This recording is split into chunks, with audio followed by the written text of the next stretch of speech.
Hi, I'm Davis Jenkins from the Community College Research Center at Teachers College, Columbia University in New York City. I'm a senior research scholar there. So my colleagues and I are focused on helping colleges improve student outcomes in community colleges and other broad access institutions. We've been working for many years, and one of the hallmarks of our work is we work very closely with colleges and states. We're not just coming up with stuff and trying to do analyses on our own. We're trying to address issues that colleges are facing. So in 2015, Tom Bailey, Shauna Jaggers, and I wrote a book in which we set forth the idea, drawing on research from this work, that community colleges and broad access institutions aren't well organized to help students succeed. The paths to student goals aren't clear. The front end sorts students into remedial but doesn't help get their, them explore options. Their progress isn't tracked, and their learning is not tracked and monitored across programs, not just within courses. So based on that, we posited this guided pathways model, which has four main areas of practice: clarifying the paths to student end goals, which is employment and further education leading to career advancement; helping students get on a path, which means you have to help them explore options, choose a path, make a plan, and if they're interested in an area, get through those, master the foundation courses, not just math and English. Help students stay on a path, which means you have to monitor their progress, and if they change their mind or if they're not making headway in an area, you help them find a different area.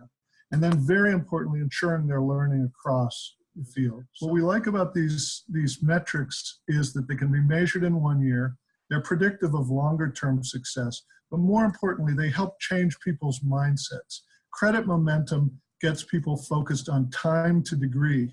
And so the student has to have a plan. And we need to get away from this full-time, part-time idea so that to this idea that students are on plan or off plan. Your plan may be longer than mine, but I know how long it is. And I know what that plan is. If I change my mind, I can't just do it on my own. I have to see an advisor, a faculty, whomever, an expert, to help me understand the implications, and then I change the plan.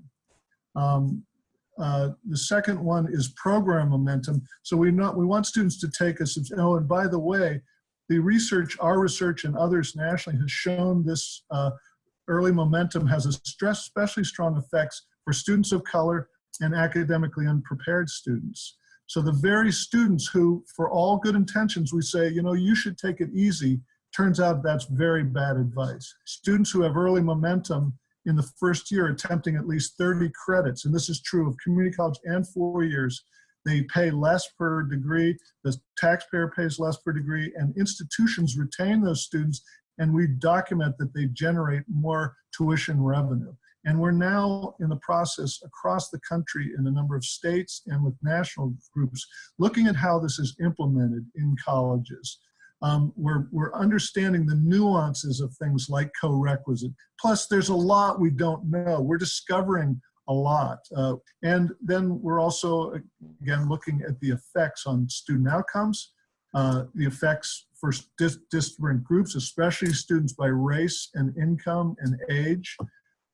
And we're also looking at the economics of it, the costs of these changes, and then the cost benefit both to the students and to the taxpayer. I've talked about a lot of technical changes, and there are a lot of technical changes, but this is, well, let's say 70% culture and organization, 30% technical work. And to figure out the technical work, how to do that in an existing organization that has a set of practices where people have given their lives to operating in a particular way is not an easy thing.